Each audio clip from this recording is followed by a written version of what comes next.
안녕하세요. 예술길잡이 도슨트 양성교육 프로그램 수강생 여러분 반갑습니다. 오늘은 전시가 어떻게 기획되고 진행되는지에 대해서 알아보는 시간을 갖도록 하겠습니다. 도슨트로서 전시 작품 설명과 더불어서 여러 가지 전시가 어떻게 진행되고 기획되는지 아는 것은 굉장히 중요한 문제라고 생각합니다. 오늘 반희정 선생님과 함께 현장에서 일어나는 여러 가지 에피소드들에 대해서 함께 곁들여서 문제를 풀어가는 시간을 갖도록 하겠습니다. 많은 도움이 되시는 시간이 되시길 바랍니다. 이 강의는 현대 미술품 감상법이라는 제목을 달고 있는데요. 여기 프레젠테이션에 나와 있는 것처럼 제가 단 제목은 이런 거예요. 전시 기획은 어떻게 이루어질까? 현장 전시 기획을 중심으로 라고 해놓고 좀 선정적인 부록을 제가 달아놨죠. 부록, 조영남 대작 사건 대법원 무죄 판결에 대한 그 비평적인 입장.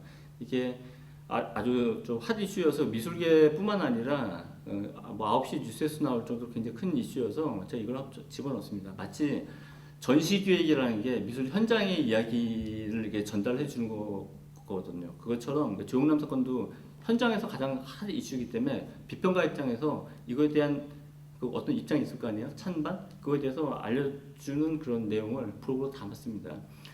이 강의 제목이 현대미술 감상법이고, 이 비슷한 제목에 많은 대중 강연들이 있어요. 뭐 미술 작품 해석하기라든지 작품 보기라든지 저는 그런 강연을 굉장히 많이 했습니다. 그래서 보통은 일반적으로 작품 한 점을 보여주고 이 작품에 대해서 혹은 어떤 작가에 대해서 그 의미를 좀 알아듣기 쉽게 설명하는 게 일반적인 강의예요. 근데 이번에 제가 그런 강의 방식을 취하지 않기로 제가 결정을 했어요. 왜냐면 그런 강의는 너무나 많이 있고 강의 안이 제 집에 있거든요. 그냥 갖고 오면 되는데 왜 안 그랬냐면 큰 제목에서 보여드리는 것처럼 전시 기획이라는 게 이런 거거든요. 여러분들이 전시장 가서 보시는 게 기획팀이 만든 기획의 산물입니다. 그래서 기획이 어떻게 이루어진지를 보여드리는 게 현장의 느낌을 전달해 주는 데서 더 도움이 될 거라고 제가 판단했어요. 그래서 코로나 사태 때문에 우리가 대면 강의를 못하고 어떤 큰 호흡은 하지 못하고 영상 녹화된 걸로 전달이 되긴 하지만 현장에서 미술 기획을 하고 평론하는 사람들이 미술 작품 전시를 어떻게 만들고 그걸 어떻게 평가하는지를 생생하게 전달해 주는 게 낫겠다라고 판단을 했습니다. 서두가 좀 길었는데 이런 내용으로 제가 좀 진행을 하려고 하고요. 저는 전업 미술평론가입니다. 제가 약 20년 가까이 미술평론을 하고 있는데요. 2002년도에 제가 등단을 했으니까, 제도적으로 등단했으니까 20년이 지금 조금 안 됐죠. 미술평론가는 작품 혹은 작가의 우열을 가려서 그걸 갖다가 판단하는 그런 직종이에요. 그래서 전북도립미술관에도 창작 스튜디오, 보통 외부에서는 레지던시라고도 보통 얘기해요. 그 레지던시, 그 작가들이 입주해가지고 작업을 하는 그런 공간을 제공해주는 그런 서비스죠. 그런 서비스의 혜택을 입기 위해서는 그 응모하는 작가들을 갖다 심사하는 과정이 필요하거든요. 그런 일을 제가 하기도 하고요. 평론가가 하는 일이 그런 거예요. 혹은 어떤 전시가 열렸을 때, 어떤 작가가 전시를 열었을 때 이 작가 혹은 이 작품이 좋고 나쁘다라는 거에 대한 어떤 비평적인 판단을 하는 게 미술평론이에요. 근데 어느 해부턴가 한 20년이 이상 더 지났는데 전시 기획자의 비중이 미술평론가의 비중보다 대등해지다가 지금 더 이제 월등해지는 상태까지 됐어요. 이게 제가 평론하는 사람으로서 느끼는 솔직한 고백인데, 그럴 수밖에 없는 게 미술평론가는 작품 혹은 작가에 대해서 어떻게 평가하거나 이거를 구술하거나 기술하는 그런 일을 하는 거라고 지금 몇 번 말씀드렸잖아요. 근데 전시 기획자는 작가들을 모아서 전시를 열고 이 전시가 어떠했는가에 대한 이야기, 이게 바로 평론이거든요, 사실은. 그래서 글까지 같이 써요. 그러니까 전시 쇼를 보여주고 이것이 어떠했는가에 대한 해설을 그러니까 비평을 갖다 같이 제공합니다. 더더군다나 이제 작가 입장에서 봤을 때, 그러니까 미술가 입장에서 봤을 때는 평론가는 자기가 내놓은 작품에 대해서 평가를 해주는 사람이지만 전시 기획자는 자기가 전시를 할 수 있도록 플랫폼을 마련해 주는 사람이거든요. 그러니까 전시 기획은 미술평론의 연장입니다. 근데 제가 이렇게 얘기를 갖다 장황하게 했던 이유, 제가 미술평론을 20년 동안 하는 거에 대한 이유를 말씀드린 이유가, 제가 작년에, 지금이 2020년도 지금 현재 녹화하고 있는 시간이 7월 달이에요. 근데 약 6개월 전에 전시 기획자, 그러니까 어떤 갤러리를 열게 됐어요. 그래서 그 사연을 중심으로 전시가 어떻게 꾸려지는지, 저도 이런 걸 처음 해봤기 때문에 그 경험담을 말씀드리면서 이 시청자 여러분들 분들이 듣고 나서 이렇게 미술 전시를 볼 때 좀 더 현장감이 있는 그런 어떤 그 지식을 토대로 해가지고 작품 감상을 하실 수 있도록 도움을 드리기 위해서 제가 좀 서두 좀 길게 얘기했습니다. 예, 어떤 지금 화면이 하나 나왔죠? 그녀에게라고 다 있고 아래 목수 윤종현 개인전이라고 적혀 있네요. 먼저 전시장에 대한 설명을 좀 먼저 드릴게요.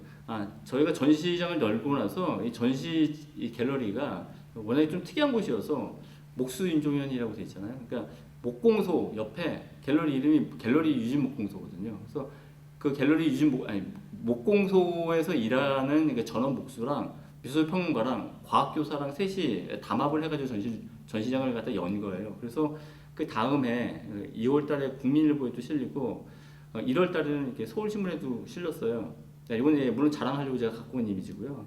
그리고 전시 공간 자체가 여러분들이 일반적으로 관람하시러 가는 그러니까 전시장은 사방에 흰 벽으로 되어 있습니다. 그래서 우리는 그거를 화이트 큐브라고 보통 불러요. 근데 이렇게 저희가 지금 사용하는 전시장은 이따가 영상으로 다시 한번 보여드릴 텐데 화이트 큐브, 그러니까 흰색 벽이 아니에요. 예전에 설비업체가 있었던 곳을 철거한 다음에 그 벽면을 그대로 씁니다. 그래서 작품이 좀 거친 벽면하고 이게 대비 효과를 나타내면서 작품이 조금 더 오히려 제가 볼 땐 더 도드라지는 그런 측면이 있어요. 근데 이렇게 흰 벽면을 쓰지 않고 약간 거친 벽면을 갖다가 그대로 전시장으로 쓰던 그런 문화가 2000년대 초반에 있었습니다.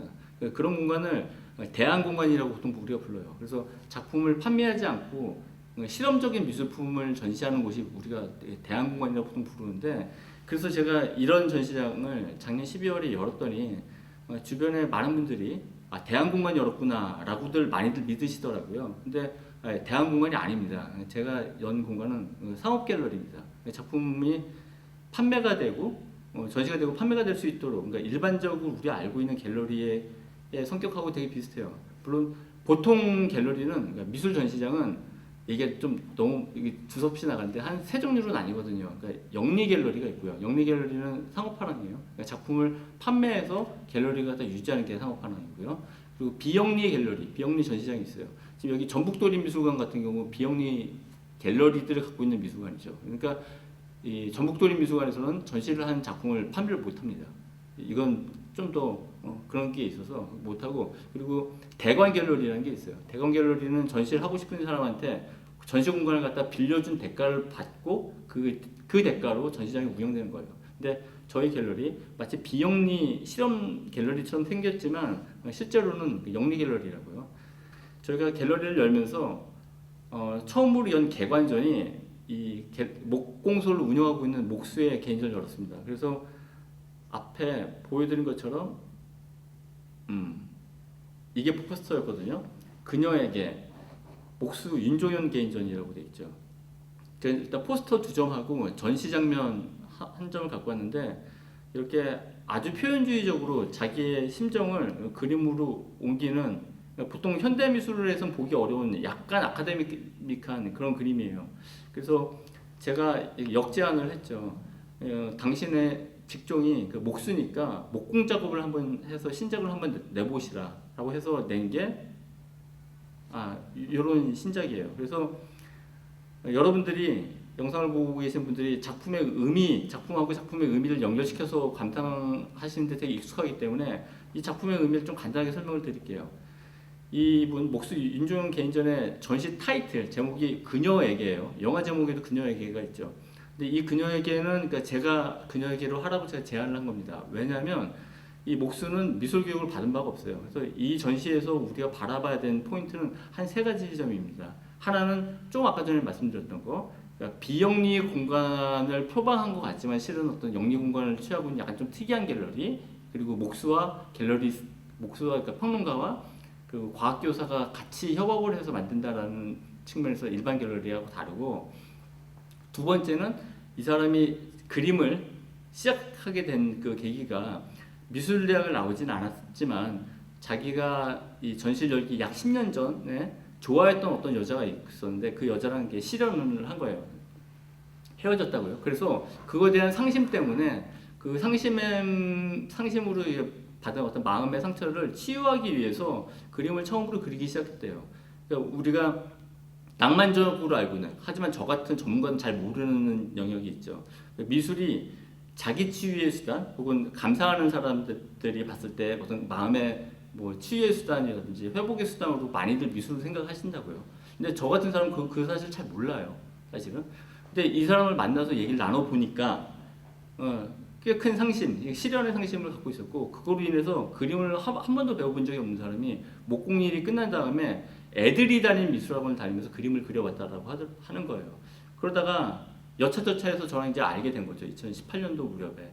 그리고 나서 이제 만나서 얘기를 들어보니까 모든 그림이, 약 10년 동안의 그림이, 그 양은 많지 않지만 주제가 그녀를 향하는 그 연정의 연정의 어떤 의미, 혹은 상처에 의한 어떤 애증, 이게 이게 일관된 주제더라고요. 그래서 작품의 원점으로 가는, 미술품의 원점으로 가는 자리에 이 목수의 위치가 있는 거다라고 제가 생각을 한 거예요. 그래서 제가 서문에도 썼던 표현이지만 뭐 이런 게 있습니다. 서문에도 썼던 표현인데, 다이아몬드의 가치를 판단하는 포시라는 게 있어요. 컷, C죠. 컷, 캐럿, 중량, 그리고 클래리티, 선명도, 그리고 컬러, 색. 요게 다이아몬드의 가치를, 그러니까 판단하는 객관적인 네 가지 C라고 해요. 근데 다이아몬드가 다 이제 가공이 돼서 판매가 될 때의 가치를 갖다 판단하는 게 이 포시란 뜻이지, 원래 원석으로서의 다이아몬드는 그거를 측정하는 방법이 없죠. 왜냐면 하나도 깨끗하지 않은 그냥 투명한 돌덩어리일 뿐이니까. 그래서 제가 좀 비유하건대, 좀 과하게 비유했을 때, 목수 윤종현, 그러니까 미술 교육을 하나도 받지 않았지만 미술을 자기 마음의 상처를 치유하는 수단으로 생각하는 순수한 마음을 갖고 있는 사람의 작품이라면, 포시로 다듬어지기 전에 원석으로서의 다이아몬드와 이게 빗댈 수 있다라고 제가 서문에 썼어요. 그리고 그런 작업은 저 같은 미술평론가가 비평을 하고 다룰 일이 사실 거의 없거든요. 그러다 요번에 정말로 처음으로 한번 같이 다뤄보고, 심지어 같이 전시 공간을 갖다 운영하게 된 거죠. 그러니까 전시는 이렇게 이루어지기도 합니다. 그리고 전시 기획이라는 거는 어떤 큰 주제가 던져지고, 그 주제에 어울릴 법한 여러 작가들을 갖다 모아서 여는 게 바로 그룹전이죠. 근데 개인전이라는 것도 있죠. 한 사람의 작품을 늘어놓는 거잖아요. 근데 이것도 기획을 통해서 얼마나 이 사람의 작품 세계가 달라질 수 있는가를 제가 비평할 때는 잘 몰랐는데, 전시 기획자가 된다면 알 수 있었어요. 그래서 지금 이 영상에서 보이는 것처럼, 사진에서 보이는 것처럼 이 목공 작업을 제가 하게 한 거죠.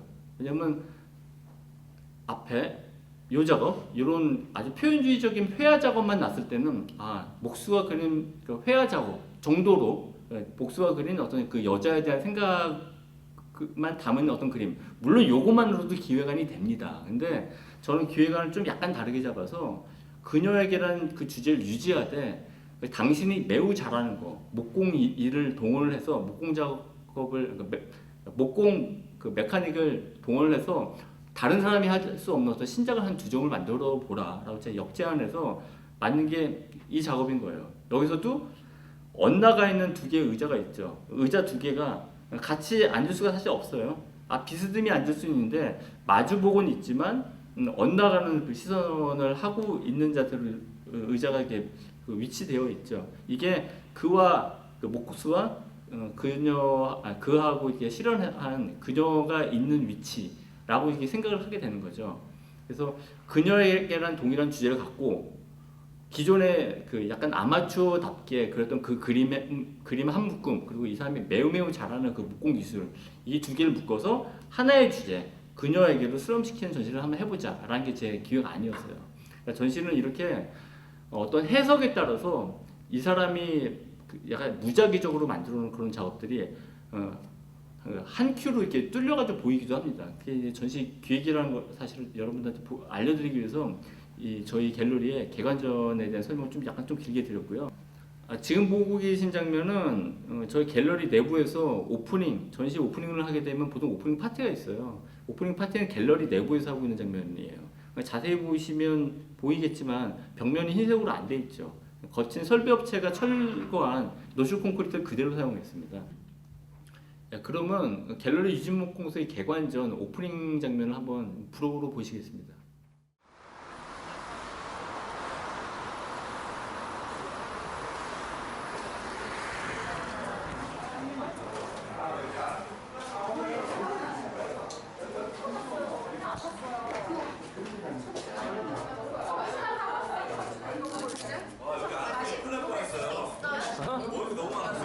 뭐 너무 많다. 여기서 먹자고. 나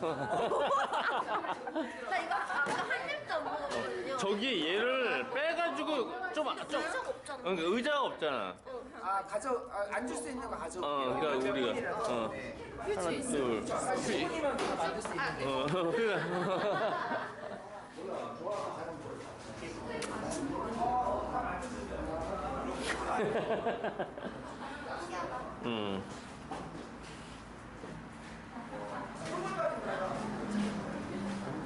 거기 있던 사람들이 거의 몇몇 빼고 다 일로 넘어왔구나.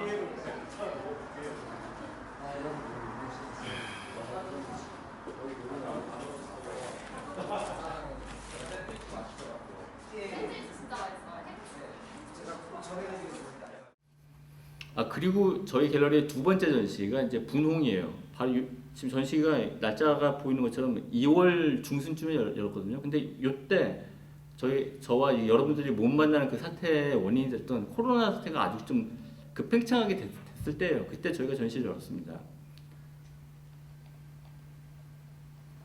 이 분홍이라는 전시는 3명의 여성 작가로 구성된 3인전이었는데 이 전시를 통해서는 일반적인 전시 기획은 어떤 것인가, 그 전시 기획의 공식에 대해서 생각해 볼 수 있는 그런 시간을 충분히 가질 수 있는 그런 전시였어요. 그래서 우리가 보통 전시다라고 하게 되면 어떤 무거운 주제를 갖다 던져주고 그 주제를 중심으로 어떤 작가들 갖다 모아서 전시를 우리가 보게 되는데, 보통 던져지는 주제가 되게 무겁죠. 무거워서 작품을 보는데 때로 솔직하게 말해서 그 발목이 잡히는 일이 많단 말이에요. 그래서 저희는 아주 단순한 주제의 전시를 이렇게 기획을 하게 된 거예요. 제목 분홍처럼 이 전시의 그 기획안은 분홍색을 쓰는 작가들을 모은 겁니다. 이게 도대체 무슨 얘기가 되냐라고 하실 수 있는데, 분홍색은 보통 여성과 연결되어서 전 세계적으로 생각이 됩니다. 그래서 분홍색은 여성, 파란색은 남성으로 보통 이게 등식화되는 게 한국 사회뿐만 아니라 아시아권 그리고 이제 유럽권 거의 다 되게 비슷해요. 뭐 몇몇 예외적인 국가에서 분홍색을 남자와 연결시키는 경우가 더러 있긴 하지만 세계적인 문화 코드는 분홍색은 여성과 연결이 됩니다. 우리 갤러리의 전시 기획 분홍은 시각적으로 단번에 각인되는 어떤 분홍색을 공유하고 있는 여성 작가 3명을 통해서 미술이 갖고 있는 촉각성, 그러니까 미술은 원래 시각적인 거잖아요. 근데 미술이 갖고 있는 어떤 촉각성을 갖고 있는 미술품이 있어요. 그런 작가를 저희가 불렀고, 인체 감각의 연장으로서의 미술, 그러니까 인체 감각의 연장으로서, 왜냐면 작품이 그려지기 위해선 붓을 쓰거나 몸을 움직여야 되지 않습니까? 그리고 성애주의, 이 성애주의라는 건 말이 좀 어려운데 에로티즘을 말하는 겁니다. 왜냐면 분홍색은 특히 포르노그래피에서 되게 자주 쓰이는 색이에요. 그래서 이 세 가지 코드, 특히 에로티즘이 여성 작가에 대해서 작가들에 의해서 어떻게 쓰이는지를 잘 볼 수 있게끔 저희가 꾸민 전시예요. 그리고 또 하나가 뭐냐면 장식가치. 미술에 원래 되게 중요한 가치 중에 하나는 사실 장식가치죠. 그러니까 집에 뭘 이렇게 걸어놓고 혹은 어떤 로비 같은데 손님을 맞을 때 장식하기 위해서 그림을 걸죠. 저도 여기 전주에 강의하러 내려오느라고 전주 지역에 있는 식당하고 숙소에 묵었는데요. 거기 거실하고 거기 식당 벽면에 그림이 이렇게 걸려 있더라고요. 그거 보면서 내가 생각하는 혹은 여러분들, 그러니까 미술이 어려울 거다라고 생각하는 사람들의 일반적인 그 의견하고는 달리 세상에서 미술이 소용되는 그 용도는 장식가치일 수밖에 없겠구나, 이런 생각이 들더라고요. 그래서 분홍이 제가 시각적으로 각인되는 색깔이라는 그러니까 분홍 색깔이라는 그 단순한 공통점을 매개로 공통된 색깔을 갖다 묶은 전시라고 얘기했잖아요. 그리고 앞서 말한 것처럼 이거는 일반적인 전시 기획에 대한 반성에서 비롯됐다라고 제가 말씀드렸죠. 그래서 일반적인 전시 기획이 어떤 것인지 그거에 대해서 제가 전문가로서 느끼는 환멸을 제가 한 4년 전에 비평문으로 쓴 적이 있습니다. 그 부분을 한번 제가 좀 읽어볼게요. 그거는 광주 비엔날레하고 관련이 있습니다. 광주 비엔날레는 우리나라에서 가장 큰 비엔날레 행사죠. 미술 비엔날레 행사죠. 경년으로 열리는. 제가 그때 발표했던 그 지문의 일부를 읽어볼게요. 올해 광주는 베네딕트 앤더슨의 민족주의 연구서 상상의 공동체를 차용해서 전쟁, 분단, 냉전, 포스트 인터넷 등 어지간한 연결고리를 지닌 모든 주제를 전시 큰 주제 속에 포함시켰고, 부산 역시, 그러니까 부산 비엔날레 역시 분리하다 할 때 분리라는 큰 주제 아래 난민, 디아스포라, 정치 갈등, 경제 갈등 등 다양한 주제를 끌어왔다. 어쩌면 비엔날레들의 다음 주제로 등판할 선수는 역사학자 유발 하라리의 호모데우스나 토마 피케티의 21세기 자본일지도 모른다. 중략을 하고, 특정 사회과학 화두에 최적화된 현대 미술이 있을 일이 만무하지만 전 세계 수백 작가들을 끌어모아 비엔날레가 정한 단 하나의 주제에 수렴시키는 일이 가능할 리가 없다. 그러다 보니 포괄적으로 아우를 수 있는 누구도 트집잡기 어려운 선한 대의명분이나 이미 공인된 사회학적 화두가 주제로 선택된다. 비엔날레 전시장 안에 들어서면 미술이 어느덧 위대한 구호를 대변하는 매체로 둔갑해 있다.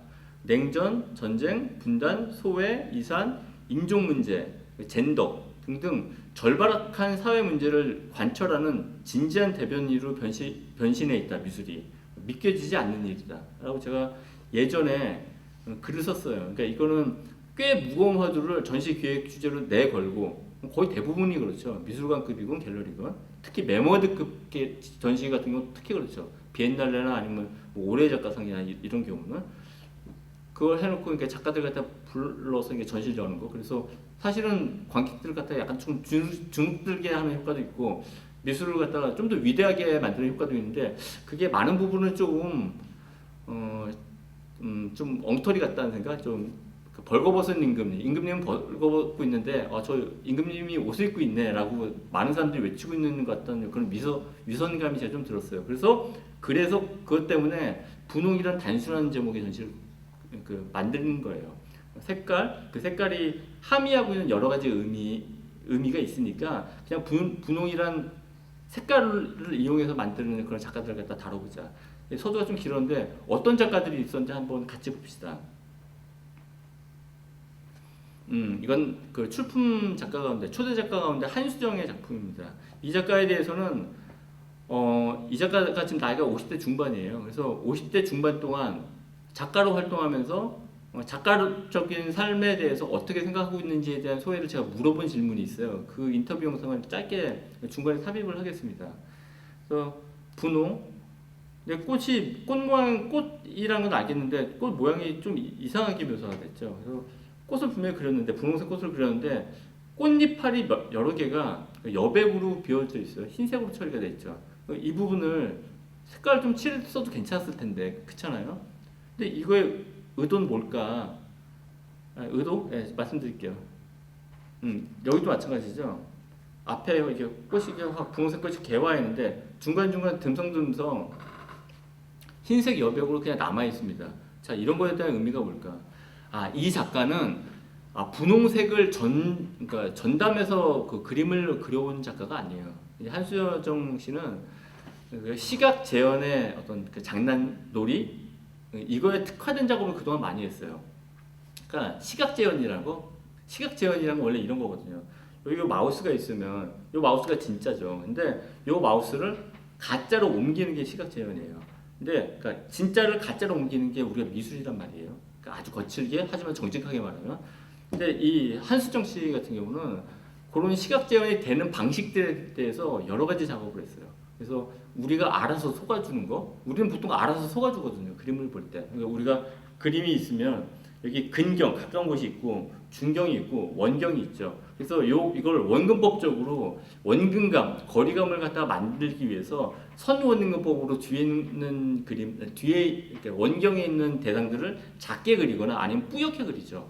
이게 원근법인데 우리는 그걸 그림 보면서 이거 가짜네라고 생각하지 않고 여기 위에 있는 부분이 먼 곳이네라고 우리가 알아서 속아준단 말이에요. 이럴 때 이렇게 그린 사람하고 이걸 보는 사람이 알아서 속아줄 때 그림 감상이 완성이 되는 거거든요.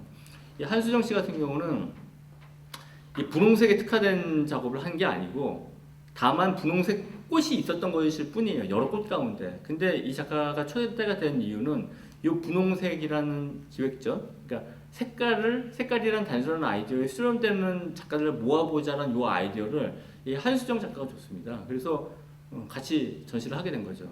자, 지금 요 그림에 대한 의미, 여러분들 이제 의미에 대한 강박증이 사실 있죠. 의미를 제가 볼 때 풀이를 한번 해볼게요. 아까 분명히 한수정은 그림을 허구적으로 재현하는 그 방식에 대해서 관심이 많은 작가라고 분명히 말씀드렸죠. 지금 이 그림은 이런 겁니다.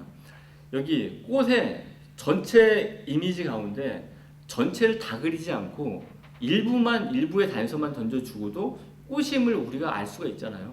그러니까 우리는 보는 사람은 이 여백으로 좀 가득 차 있는 분홍색 꽃을 보면서 아 저기 여기 흰색으로 돼 있는 이 부분이 아마 분홍색인 또 다른 어떤 이파리들이 있었을 거야. 근데 이유는 모르겠지만 이 부분이 여백으로 처리가 돼 있네. 뜻이 뭘까 하고 그냥 넘어가 버린단 말이에요. 하지만 의미가 뭔지 몰라도 이게 꽃이란 걸 우리가 알아준다는 거죠. 마치 아까 원근법에서 뒤에 흐릿하게 묘사가 되거나 아니면 작게 묘사가 된 부분을 먼 거리라고 우리가 알아서 속아주는 것처럼. 그러니까 한수정은 관객이 갖고 있는 이로써 알아서 속아주는 그런 어떤 합의점을 작품으로 옮기는 겁니다. 그래서 꽃 전체에 완성된 꽃 전체를 갖다가 정밀하게 묘사하지는 않지만, 그러니까 이 정도 단서만 던져주고도 우리가 알아서 아 이게 저도 꽃을 그리는 어떤 이제 2차원 평면 그림이네라고 이렇게 알게끔 해주는 이런 과정을 즐기는 게 한수정의 작품인 거예요. 이것도 마찬가지죠. 이게 지금 저희 전시장 벽면에 걸려 있는 두 점의 한수정의 꽃 그림입니다. 그래서 이것도 딱 봤을 때 뭐 이게 꽃이 아닌 다른 무엇이다라고 생각하기는 어렵죠. 아무리 여백으로 많은 부분, 꽃의 제가 볼 때 한 30% 이상이 여백으로 처리가 되어 있지만, 우린 이걸 딱 보는 순간 여백으로 좀 약간 미완성되어 있는 꽃 그림이네라는 걸 우리가 알 수가 있거든요. 뒤에 벽면이 설비업체가 나간 그 노출 콘크리트로 되어 있어서 이 그림이 더 도드라져 보이는 그런 효과가 있습니다. 저희가 그런 걸 또 노리고 이 공간을 갤러리로 만들기도 했고요. 그 다음 부록 영상으로 한수정, 50대 중반 작가가 미술가로서의 삶을 어떻게 반추하고 있는지를 저랑 인터뷰한 내용을 보여드리겠습니다. 이제까지 중학교, 고등학교, 대학교, 대학원 모두 그 미술 전문학교로 나왔잖아요. 예원, 예고, 그리고 아무튼 미대 나왔잖아요. 네.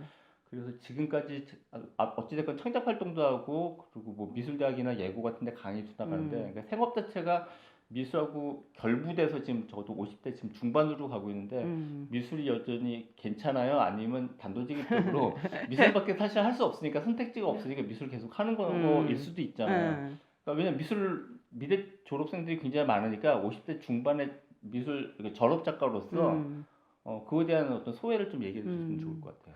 일단은 뭐 미술을 전공한 가장 큰 계기는 중학교 때 예원을 가는 바람에 그렇게 된 건데, 예원은 사실 엄마가 보냈거든요. 그러니까 엄마가 고등학교 때 바로 앞에 예원학교가 있었는데 거기 교복이 너무 예뻤다라는 것 때문에 저 교복을 입혀보고 싶다. 그래서 이제 미술을 시작을 한 건데, 그때도 역시 요즘도 그렇지만 음악은 뭐 아주 어릴 때부터 시작을 하는 거고, 미술은 요즘엔 더 일찍 시작하긴 하지만 저 때는 저는 본격적인 입시는 6학년 때 시작을 했으니까 좀 늦게 시작을 해도 할 수 있는 거긴 한데, 근데 음악은 안 맞았던 것 같아요. 피아노 학원은 다니다 말았으니까. 피아노 학원은 다녔었구나. 근데 미술 학원은 어찌됐건 그래도 꾸준히 간 거 보면 음악보다는 미술을 좋아했던 것 같긴 한데, 그러다 보니까 자연스럽게 예고를 가고 미대를 오고 대학원을 가고 뭐 이러면서 이쪽 길로 갈 수밖에 없는 상황이 되긴 했죠. 게다가 어떤 면에서는 운이 좋게 뭐 강의나 뭐 예고 강의나 대학 강의 이런 일들이 끊이지 않고 들어오니까 그걸로 돈벌이가 되니까 이 일을 관둘 만한 계기도 별로 없었고 발목이 또 잡혀 있는 거네요. 예. 만약에 이걸로 만약에 내가 돈을 못 벌고 생활이 안 됐다라고 하면 아마 다른 일을 했을 것 같은데 이걸로 뭐 먹고 사는 정도까지는 되니까 특별히 바꿀 생각은 안 했던 것 같아요. 근데 그 뭐지 예중예고랑 미대를 나온 동기나 선후배 가운데 미술을 안 하는 사람들도 지금 있잖아요. 많이 제법. 제법 많잖아요.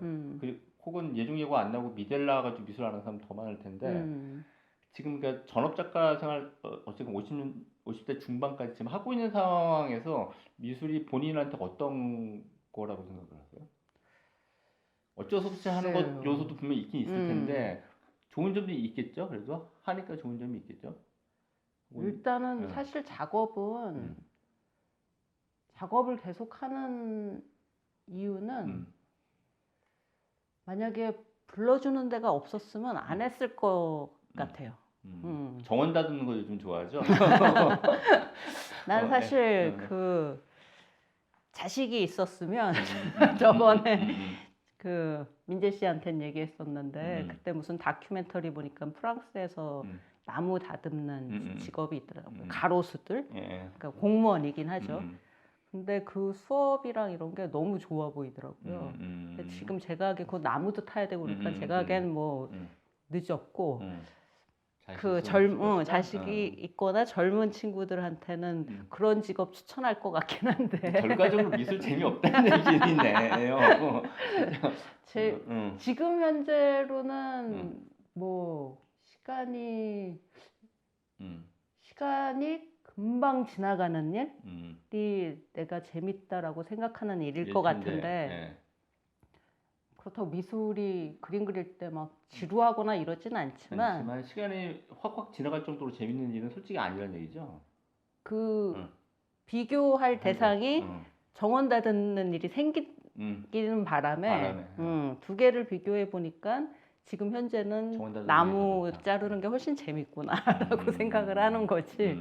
그거를 몰랐으면 뭐 그래도 그림 그리는 게 시간이 그래도 그냥 후딱후딱 지나가네 이렇게 생각을 했을 것 같긴 해요. 원래 어릴 때는 30대 막 이럴 때는 뭐 40대 돼서 그때는 40대 하면 뭐 되게 나이 든 것처럼 보이니까 40대 돼서 뭐 전시하자는데 없으면 나 언제든지 관둘 거야 막 그랬었거든요. 그러니까 막 꼭 미술을 끝까지 해야지 이런 생각은 젊었을 때부터 별로 없었던 것 같아요.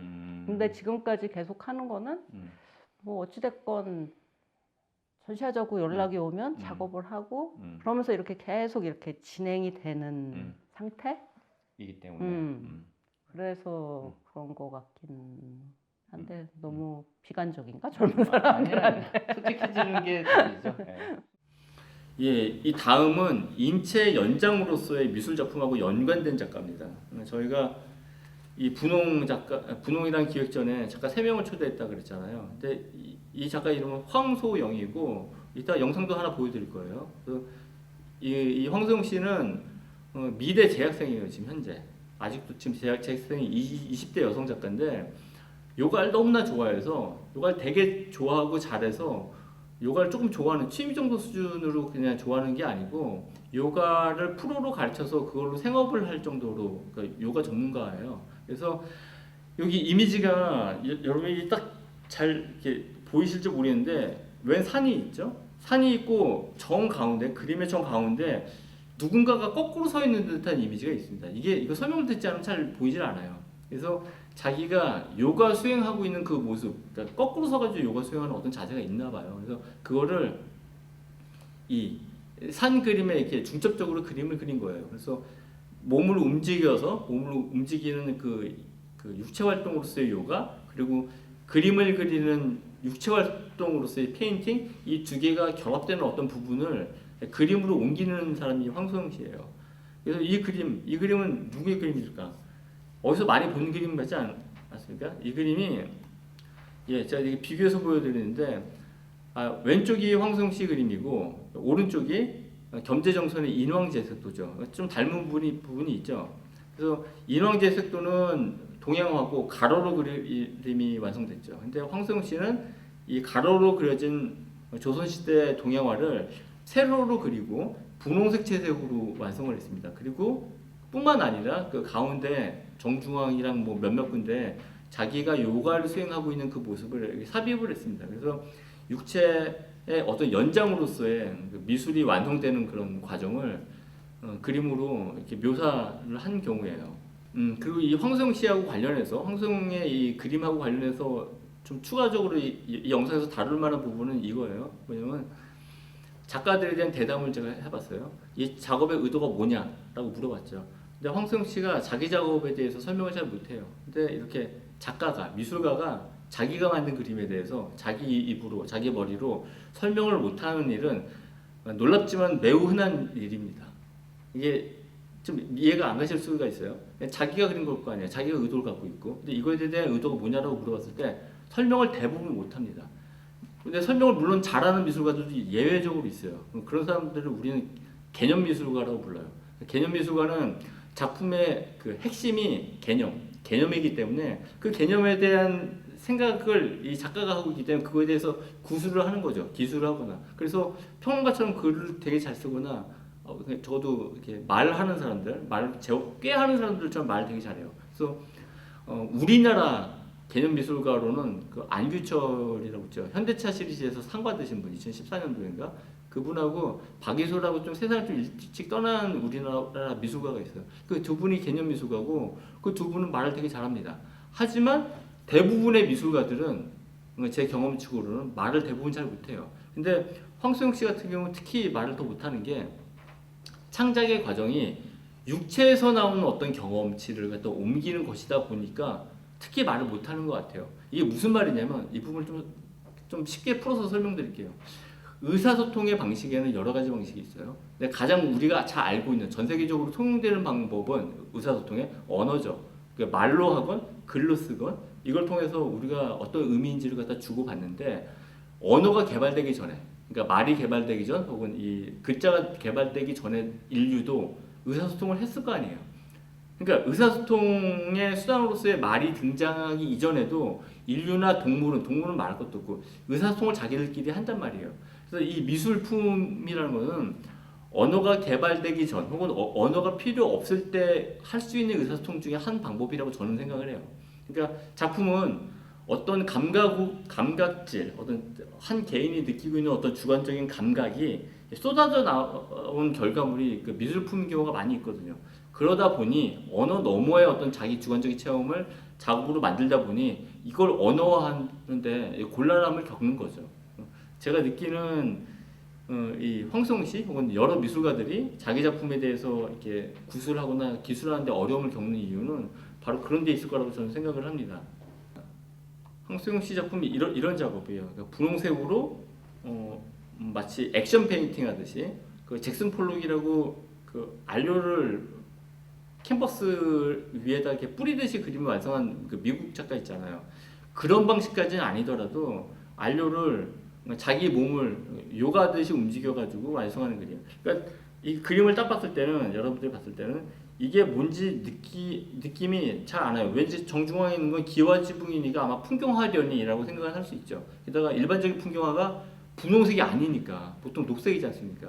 산을 그릴 때.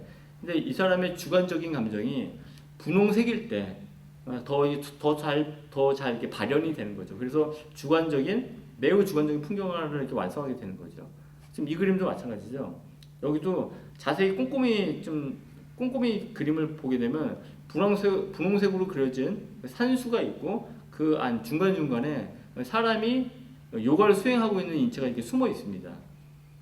그거는 영상을 좀 리와인드 해가지고 여러분들이 돌려서 꼭 보고 한번 찾아보십시오. 지금 이 사람 이렇게 정말 날렵하게 자기 왼 다리를 들어 올려가지고 머리 끝까지 올린 바로 이 사람이 이 작가 황소영 씨예요. 그리고 20대 지금 중반의 지금 미대생인데 앞에서 간단하게 소개한 것처럼 요가를 되게 좋아해서 요가 전문 강사로 생업을 하고 있고 그 요가에서 비롯된 그 자기 체험을 작품으로 옮기는 그런 미술가입니다. 이 황소영 씨하고 관련된 거 그리고 이 한수정하고 관련된 거, 이 뒤에서 말할 김지혜라는 작가도 있어요. 이 작가하고 관련된 좀 더 추가적인 인터뷰 영상은 유튜브에 이 해당되는 작가의 이름을 치게 되면 저랑 했던 인터뷰가 나옵니다. 그러니까 검색해서 꼭 들어가 보시고요. 예, 드디어 이제 분홍 전시의 마지막 작가가 있는데요. 예, 마지막 작가는 미대에서 그냥 조형예술, 그러니까 일반 회화를 했어요. 근데 나중에 도예품이잖아요. 도예품을 만드는데 관심이 많아져서 대학원을 졸업한 다음에는 도예 작업을 주로 많이 합니다. 그래서 저희 전시회에도 도예품을 냈는데 이 도예품이 지금 보시는 것도 출품 작가인데 한 점이에요. 이 점, 작품 먼저 몇 점 볼까요? 이걸 좀 더 가까이서 찍은 사진 같죠? 이거. 그래서 뭐 사람 혹은 동물의 내장 같기도 하고 내장 일부를 클로즈업 해가지고 도예로 만든 것 같기도 하고 이거. 그래서 굉장히 감각적이고 장식적인 가치가 있고 왜냐면 도예품은 반짝반짝거리기 때문에 그리고 또 설명하기가 되게 어렵지만 에로틱한 그런 느낌을 분명히 줘요. 내장 같기 때문에 이거를 다른 무엇도 아니라 도예품으로 만들어서 제가 주목을 했어요. 2015년도, 17년도 한 그 무렵에 이 김지혜 씨가 개인전을 열 때 연락이 와서 제가 전시를 그때 봤거든요. 근데 그때는 어찌됐건 큰 주목을 받지 못했어요. 근데 전시 기획의 여러 목적 중에 하나가 작가를 발견해서 플랫폼 위에다 얹어놓는 겁니다. 그게 느끼는 거기서 얻는 그 보람이나 쾌감이 굉장히 크거든요. 근데 이번 전시 저희 두 번째 전시 분홍에서도 첫 번째 전시 개관전 윤정훈 목수 개인전도 마찬가지였고 요 세 작가를 등단시킨 것 특히 이 김지혜 작업에 어떤 여러 사람들로부터 좋은 반응을 얻은 게 기획자 입장에서 굉장히 큰 보람이었어요. 왜냐하면 이런 종류의 도예 작품을 다른 전시장에서 본 기억이 사람들이 보통 없기 때문에 그래서 오프닝 때도 다들 이렇게 축하 인사를 받았지만 김지혜 씨에 대한 관심이 그때 높았던 걸로 제가 기억을 해요. 이걸 보십시오. 지금 이 작업은 김지혜 작가가 한 2017년도인가 18년도 만든 도예 작업인데 이걸 좀 더 가까이서 보게 되면 이렇게 돼 있어요. 이걸 지금 도예 작품으로 만든 거거든요. 그래서 손으로 건드리게 되면 정말 떡 부러질 법한 아주 가늘게 이렇게 방사형으로 나와 있는 하지만 이게 뭔지는 잘 모르겠는 그러니까 특정한 어떤 선명한 형체를 갖다가 재현하지는 않는데 어떤 아까 반복해서 말씀드린 것처럼 내장 같기도 하고 인체의 내장 같기도 하고 혹은 여러 세포 내지 여러 내장 기관을 모아놓은 것 같기도 한 무정형의 어떤 유기체를 닮은 무기체를 만든 거죠. 이 작품은 무기체니까요. 그래서 파란색 바탕화면에 깨질 듯한 부서질 듯 가열이 돼 만지고 싶은 그런 충동을 일으키는 그래서 아까 이 전시의 기획안 중에 하나가 촉각성을 높인 작품을 보여주는 데도 있다라고 얘기했지 않습니까? 그래서 유약으로 그 반들반들한 표면이 생명체의 내장을 이렇게 연성시키기도 하고 근데 물어봤더니 실제로 내장을 묘사한 작업은 따로 있다라고 하더라고요. 그리고 어떤 점액질 내장이 어떤 그 실물이건 제형물이건 보고 싶은 형상이긴 사실 어렵잖아요. 사람들이 누가 내장을 보고 싶겠습니까? 근데 이건 내장 같은데도 불구하고 자꾸 들여다보게 될 만큼 어떤 장식적인 가치를 많이 가져서 저희가 좀 주목을 하고 이번 전시에 초대를 하게 됐죠. 분홍색이라는 공통된 타이틀 아래 저희가 불러온 거죠. 근데 전시에 이 분홍의 어떤 도예품만 그 출품하도록 저희가 유도했느냐? 그렇지 않습니다. 그렇지 않고요. 이 사람이 맨 처음 회화를 했다라고 얘기했잖아요. 그래서 회화 작품도 한번 내보라. 회화 작품 가운데 분홍색이 있는 걸 한번 갖고 와보라 했더니 부끄러워하더라고요. 작품을 별로 안 주고 싶어해요. 그러니까 성격이 되게 예민해서 이게 좀 더 가까운 사진이 있었네요. 이거 좀 딱 멈춰놓고 좀 보십시오. 좀 전에 봤던 바로 그 도예 작품인데 이 표면이 이렇게 아주 가느다란 이 어떤 방사형 쐐기들을 촘촘히 되게 많이 박아놓은 작업이에요. 그래서 이 작가는 이 작품은 전시를 하되 팔지 않겠다라고 단서를 달고 전시를 했습니다. 근데 막판에 마음이 바뀌어서 결국 구입자가 나타나서 팔았죠. 이게 이 김지혜가 만든 회화 작업입니다. 그래서 이 그림에서는 자세히 안 보이는데 좀 더 가까이서 볼까요? 이게 분홍색 작업이죠. 자세히 보면 여러분들 이게 좀 눈 동그랗게 뜨고 잘 보세요. 새 두 마리가 암수 두 마리가 교미를 하고 있는 그러니까 꼬리가 붙은 장면을 패턴형으로 무지 많이 만든 거예요. 그래서 초기 작품에서 새 암수가 짝짓기하는 다양한 체위를 어떤 균질한 패턴으로 만들어서 어떤 장식적인 가치가 확 올리고 더불어서 어떤 성적인 유머, 섹슈얼한 그 유머를 저속하지 않게 표현한 이런 작업들이 저희 전시에서 선보여져서 사람들한테 많은 호응을 얻었어요. 이거 좀 더 볼까요? 이거는 완전 초기 작업이라고 하는데 이런 작업도 냈고요. 자, 이건 넘어갈까요? 이것도 마찬가지입니다. 이것도 뒤에 네. 이것도 그 가까이서 보게 되면 여러 새들이 마치 그 털을 벗기는 닭처럼 보이는데 그냥 일반 새입니다. 새 두 마리가 암수 이렇게 교미하고 있는 여러 장면들이 나무 위에 이게 둥지를 틀듯이 이렇게 막 한결같이 모여 있는 아주 성적으로 굉장히 재밌고 악의적이지 않고 저속하지도 않고 그런 작업을 어떤 여성 작가의 머릿속에서 이런 생각이 나왔다라는 게 참 놀라워서 제가 이미지를 갖고 왔고요. 지금 이거는 그 분홍 전시의 전시장 전경입니다. 전경으로 갖고 왔어요. 그러니까 이런 분위기의 전시장이에요. 저희 전시장이 한가운데 테이블이 있어서 사람들하고 모일 수 있는 살롱으로서의 역할을 할 수 있도록 저희가 계획을 해놨고 이것도 마찬가지고요. 이건 입구에서 바라보는 장면이고요. 이건 한수정의 꽃작업. 그럼 대체 이건 뭘까? 아까 저희 처음에 보여드릴 때 분홍이라고 해서 2월달 전시라고 말씀을 드렸었죠. 근데 이건 분홍 플러스라고 해서 5월달 전시로 한 번 더 리바이벌이 됐네요. 예, 맞습니다. 저랑 여러분들이 원래 예정대로라면 강의실에서 만나야 되는 거죠. 근데 2월달에 코로나 사태가 터져가지고 모든 대면 접촉이 지금 현재 금지가 됐잖아요. 그래서 저희가 지금 녹화된 영상을 여러분들이 지금 보고 계실 텐데 저희도 2월달, 3월달에 코로나로 인해서 피해를 봤어요.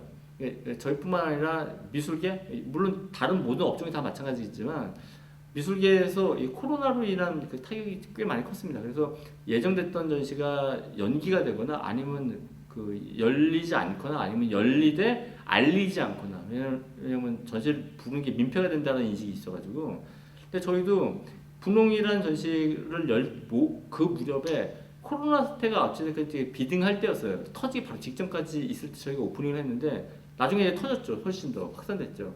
그러다 보니까 처음에 이 전시에 대한 호응이 좋았는데 전시를 기획한 사람 입장에서 좀 서운한 감이 있죠. 이 코로나 때문에 대면 접촉하면 안 된다는 그런 인식 때문에 많은 사람들이 전시장을 안 찾으니까 그래서 갤러리 운영진들끼리 결정을 내린 거예요. 전시를 연장하자. 근데 전시가 3월달에 끝나는 건데 연장을 한다면 그 이후에 계속 하는 거잖아요. 근데 그게 큰 의미가 없다라고 저희 판단을 한 거예요. 그래서 5월달에 전시를 다시 열었습니다. 그게 이제 바로 분홍 플러스죠. 하지만 다시 여는 거는 너무 또 큰 의미가 없으니까 플러스 신작을 좀 더 붙여가지고 전시를 열자라고 해서 작가들에게 50% 이상의 작품을 신작으로 바꾸자라고 해서 한 80% 이상의 작품을 완전 바꿔가지고 다시 전시를 열었고 이것도 어쨌든 나름대로 호응을 얻은 전시다라고 이렇게 좀 홍보 좀 하면서 이제 이 전시에 대해서 좀 마무리를 해보죠.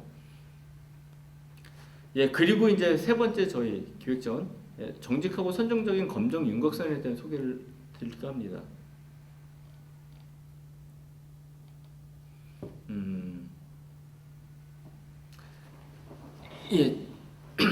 예, 정직하고 선정적인 검정 윤곽선이라는 의미가 뭘까요?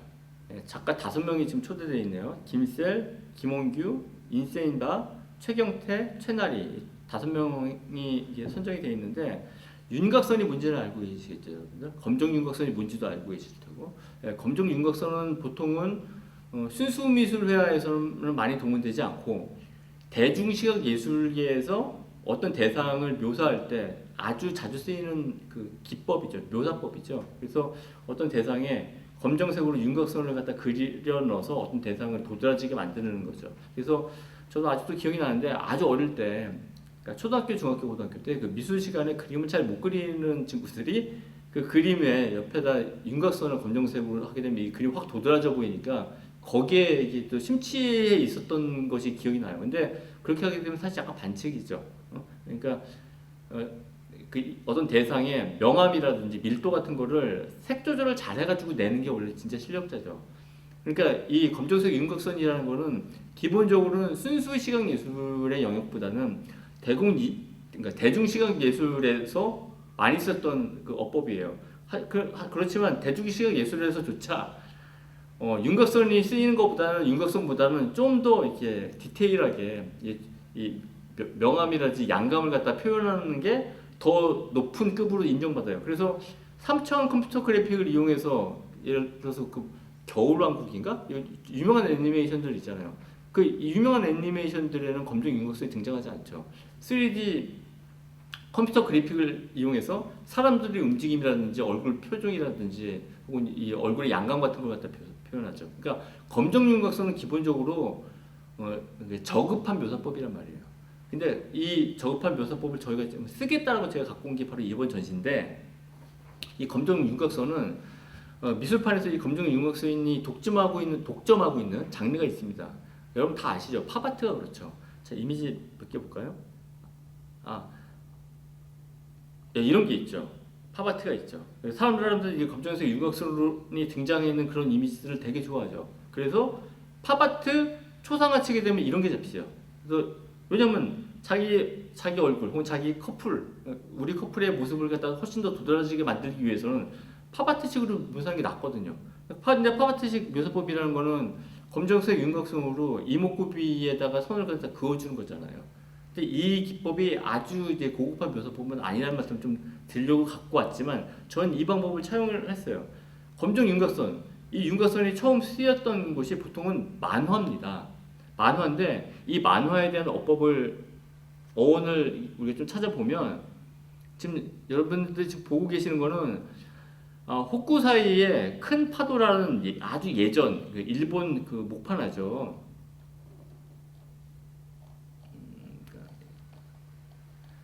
이걸 안 갖고 왔구나. 이거 보시면 여기서 물론 검정 윤곽선까지는 아닌데 일본 우키요의 옥파나의 장인들은 윤곽선을 이용해서 이미지를 갖다 도드라지게 했는데, 요런 풍의 그림을 당시에 만화라고 했다고 합니다. 근데 만화 그림이 다 그렇죠. 만화 그림은 흑백이용 컬러는 검정색 윤곽선이 있죠. 근데 검정색 윤곽선을 사용하지 않고, 계속 반복해서 말씀드리지만 양감하고 움직임을 드러내는 게 사실 회화거든요. 그러니까 회화가 그 윤곽선을 사용하지 않는 그 회화가 좀 더 고급한 기술이라고 제 말은. 근데 팝아트에서는 그런 방법을 사용하지 않고 좀 더 쉽게 대중적으로 친근감을 주기 위해서 윤곽선을 쓴 거거든요. 근데 저희 요 전시, 다시 말해서 이 정직하고 선정적인 검정 윤곽선은 요 윤곽선, 어떤 대상을 도드라지게 하는 그 특성의 윤곽선을 갖고 와서 한번, 그러니까 정직한 거죠. 정직하게 어떤 모습을 보여주니까 그 정직한 도드라짐의 어떤 효과를 갖고 와서 선정적인 어떤 묘사법을 갖다 한번 강조해보자 라는 차원에서 이런 제목을 달고 이런 전시를 구성한 거예요. 그래서 윤곽선이 등장하면 어떤 내용이건 더 그 내용의 그 주제가 증폭이 됩니다. 그래서 요 선정적인 윤곽선을, 검정 윤곽선을 써가지고 실제 의도는 성적인 의도가 아니지만 성적인 의도처럼 암시를 하거나 원래 성적인 의도야, 그런 것도 성적인 의도를 갖다 좀 더 증폭시키는 그런 작품을 갖고 와서 전시를 연 게 바로 이 전시입니다. 그래서 보면 우리나라에서 제가 이건 정말 수위가 아주 낮은 이미지를 갖고 왔어요. 요즘엔 아주 검열이 높아져서요. 검열 수위가 높아졌잖아요, 요즘에. 우리나라의 2000년대 초반에 어떤 성적 표현하고 관련해서 나름대로 무리를 일으킨 문제 화가가 있어요. 그분 이름이 최경태인데 57년생이니까 연세가 굉장히 많으시죠. 근데 이분도 회화, 그림을 그리는 작가이기 때문에 윤곽선을 사용한 그림이 없습니다. 당연히 없습니다. 근데 이분을 어떻게든지 좀 초대를 하고 싶은 거예요. 그래서 이분 작업실에 가서 수장고를 뒤져보다가 정말 놀랍게도 윤곽선이 사용된 작품 한 점을 제가 발견을 한 거예요. 2005년도에 만들어진 그림이고, 작품 제목이 예술이네요. 아예 예술이라고. 약간 선정적이죠. 하지만 누드는 아니고, 누드가 아니기 때문에 속옷만 보이기 때문에 어떻게 보면 더 야해 보이는, 하지만 뭐 큰 문제가 될 것 같지 않아서 제가 갖고 왔는데요. 그러니까 이걸 중심으로 후배 작가들 윤곽선을 써서 어떤 선정적인 이미지를 보여주거나 보여줄 의사가 있지는 않지만 어떻게 보느냐에 따라서 어떤 에로티즘으로 보이는 작가를 갖다 한번 묶어본 겁니다. 무엇으로? 검정색 윤곽선으로. 그래서 이건 아까 제가 헛구사의 예를 들면서 보여드렸던 거고, 이거는 팝아트의 일반적인 풍을 알려드리기 위해서 보여드렸었죠. 이렇게 이것도 이번 전시에서 좀 주목을 받은 작가 중에 한 명인데, 작가 이름은 김원규입니다. 김원규인데 어떤 비키니 탑에 작품 몇 점을 연달아 한번 볼게요. 이거 거의 다 같은 이미지죠. 이거 똑같죠. 다만 머리 위 그리고 가슴 아래를 갖다 다 잘라냈죠. 그래서 비키니 탑의 어떤 터질 듯한 어떤 풍만한 젊은 여성의 가슴을 만화적 설정으로 부풀린 그런 작업이에요. 그래서 야해 보이긴 하고 야해 보이고 꽤 에로틱하긴 한데 이게 만화적으로 설정됐기 때문에 이게 뭐 아주 저속한데 이런 느낌은 사실 안 드는, 그리고 이게 뭐 올 뉴스도 아니니까 그런 거를 부풀어 오른 가슴 하나의 원 포인트로 완전히 강조해서 어떤 욕망을 아주 정직하게 좀 직시한 어떤 팝아트풍 작업이에요. 그래서 이 작업이 나름대로 저희 전시에 부합하는 부분이 많다고 생각해서 초대를 한 거죠. 근데 이 시리즈, 이 앙증맞게 여자의 가슴 부위만 이렇게 증폭시켜가지고 이걸 검정색 윤곽선 만화풍으로 그려서 이 도드라지게 만든 이 시리즈의 제목이 영어로 Intuitive Feelings라고 합니다. 우리나라 말로 번역하게 되면 직감 정도 될 텐데요. 이런 직감이 온다고 하는 이런 뜻인 것 같아요. 딱 이걸 보는 순간 오는 어떤 직감. 하지만 이걸 굳이 우리가 구두로 설명할 필요 없는, 이게 무슨 의미야 했을 때 굳이 답을 할 필요 없는 어떤 공감대가 이 그림을 통해서 우리한테 오지 않습니까? 그래서 그런 느낌을 이 김원규 씨의 작업 통해서 보게 되는 것 같아요. 그래서 하도 이 작업이 좀 재밌고, 저는 이 작업을 처음에 본 게 페이스북에서 처음 봤습니다. 페이스북에서 처음 보고 이 작가를 우리 전시에 초대하면 되겠다는 그런 필이 바로 왔어요.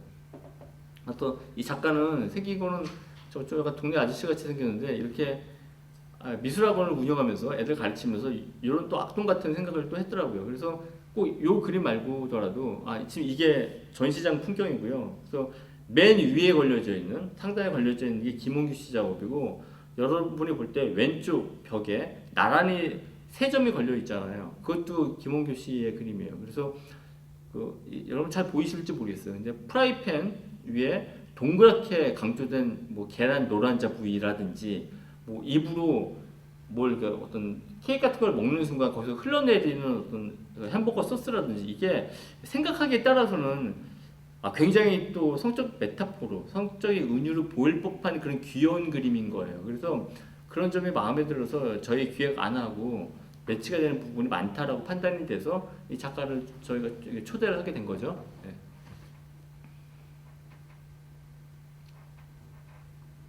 그 두 번째 작가는 김셀. 실제 이름이 김셀 아니고 예명입니다. 김셀 할 때 그 셀은 세포할 때 영어로 그 셀이에요. 그래서 자신의 세포를 여러 가지로 이렇게 복제한다. 뭐 하면 이런 뜻인 것 같아요. 그래서 이렇게 눈 모양을 패턴 모양으로 가득 채우는 이런 이미지들이 갖고 있는 나름대로의 어떤 귀여운 에로티즘이 있더라고요. 그래서 저희가 전시에 가져왔고, 이 작업도 재미있죠. 그래서 젊고 좀 예쁜 여자의 상체인데 양쪽 팔이 잘려 있죠. 이 그림의 원래 원화는 이윤성이라는 우리나라 작가의 작품이에요. 근데 그 작가한테 허락을 받고 이렇게 그림을 차용을 해가지고 자기 작업으로 사용을 한 거예요. 그래서 팔이 잘린 아주 예쁜 만화적인 어떤 젊은 여성의 모습을 반복해서 그림 위에다 얹고, 물론 그 그림은 전부 다 윤곽선으로 그려져 있죠. 그것이 갖고 있는 어떤 성적인 강조, 성적인 은유, 암시 이런 것들이 많기 때문에 이 작가를 갖다가 제가 초대를 하게 됐어요. 이것도 마찬가지 작업이고요. 아무튼 똑같은 패턴, 눈하고 손이 물 흐르듯이 화면 가득이 균질되게 이렇게 퍼져 있어서 추상화인 것 같기도 하고, 엄밀히 말하면 추상적인 그림이죠. 하지만 구상적인 요소를 갖다가 끌어 모아서 추상적이고 매우 장식적인 화면을 발산하듯이 만드는 게 김셀의 작업이고, 이건 검색을 한번 해보시라고 좀 말씀드리고 싶은데 이 김셀 작가 유튜브를 갖고 있어요. 여러분들이 지금 아마 이 강의를 유튜브 영상으로 한번 보고 계실 텐데요. 그래서 김셀을 치면 이 사람 유튜브 채널이 뜨는데 인기가 되게 많습니다. 왜 많냐면 그림 때문에 많은 것보다도 이분이 지금 암 투병 중이에요. 암 사기인가 그렇대요. 그래서 암 투병 일기 그리고 그림 그려서 초상화를 그려서 누구한테 이렇게 싼 값에 주는 그런 이벤트를 열었어요. 그런 것 때문에 사람들은 그 어떤 그런 투병 과정, 극복 과정에 대한 그런 판타지가 있잖아요. 그거에 대한 응원하고 싶은 마음이 있잖아요. 그래서 응원도 하실 겸 어떤 분이 이런 작업을 하시는지 유튜브에 들어가서 한번 보시라고 좀 추천을 드립니다. 그리고 또 다른 작가는 최나리예요. 최나리는 이번 전시에 초대된 팝아티스트 작가인데 김원규도 팝아트풍 작가가 맞긴 맞아요. 근데 팝아트 작가들은 보통 크루, 어떤 자기들끼리 모이는 어떤 군단이 있거든요. 근데 김원규는 거기에 딱 해당되는 작가는 사실 아니고 최나리 같은 경우는 그 우리나라 코리안 팝아트 크루에 포함이 되는 작가죠. 그래서 이 작가의 그림은 앙증맞고 귀여운 그 여자 혹은 남자가 알몸으로 나타나는 그런 그림들이 많이 있었어요. 근데 이 작업의 동기도 욕망이다라고 얘기를 저한테 하길래 작업이 봤을 때 근데 너무 귀여운 거야 사실은. 이게 좀 야하고 그런 게 별로 없어요. 그래서 제가 한번 역제안을 한번 해봤죠. 한번 기존에 있었던 작업 가운데도 조금 섹스 어필할 법한 거, 이건 좀 크게 본 거고요. 뭐 이렇게 뭐 망사 스타킹을 신는 어떤 여성이라든지 아니면 본인이 생각할 때 너무 귀엽고 앙증맞은 차원 말고 다른 차원으로 검정 윤곽선을 한번 쓴 신작을 한번 내보시라라고 얘기해서 신작을 몇 점 냈습니다. 그러니까 이 전시 기획이 갖고 있는 보람 중에 하나는 그런 거예요. 해보니까 그러니까 작가는 작업을 그리죠.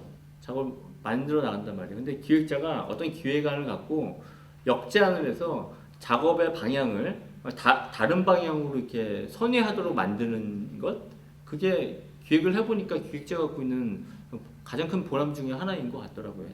이걸 해보니까요. 그래서 저로 인해서 최나리 작가가 신작 두세 점을 새로 만들었습니다. 뭐 이런 점이 좋은 점 같아요. 아까 맨 처음에 이 강의 처음 시작 때 제가 우리 갤러리 유진목공소 개관 전에 목수 윤종현이 신작 두 점을 제가 제안을 해서 목조 작품을 만들었다고 했잖아요. 그렇게 하면서 작가가 다른 방식으로 발전해 나가는 모습을 기획자 입장에서 이제 바라보는 게 기획을 하는 사람으로서의 보람이라고 생각이 들어요. 이런 거를 아무튼 작품을 다만 먼 거리에서 감상만 하시고 계시는 일반적인 관객들은 모르실 것 같아서 갤러리 운영하는 이 사례를 경험칙으로 계속 지금 설명을 드렸습니다. 이건 넘어가도 될 것 같고 그리고 저희 전시에 초대된 마지막 작가가 있는데 이 작가의 작품을 저희가 못 보여드립니다. 왜냐면 요즘에 이제 검열 문화가 너무나 심각하게 세져가지고 이게 올렸다가 또 문제가 될까봐 못 보여줘서 저희가 지금 이게 전시장 광경이에요. 이 앞에 여러분들 잘 아마 안 보이실 텐데 검은색 천 위에 흰 종이로 뭐라 붙어 있죠. 그 자세히 보게 되면 19 동그라미가 붙어 있어요. 그래서 제가 뭐 양해를 구했죠. 이 안에는 영상 작품 두 점이 있는데 저희 초대된 작가의 작품들 가운데 수위가 상대적으로 높아서 제가 볼 때 높지도 않아요. 근데 상대적으로 높아서 무리를 일으킬 수 있기 때문에 어떤 관행에 따라서 19분 딱지를 붙였습니다. 알아서 들어와서 보셔도 된다. 이렇게 붙였습니다.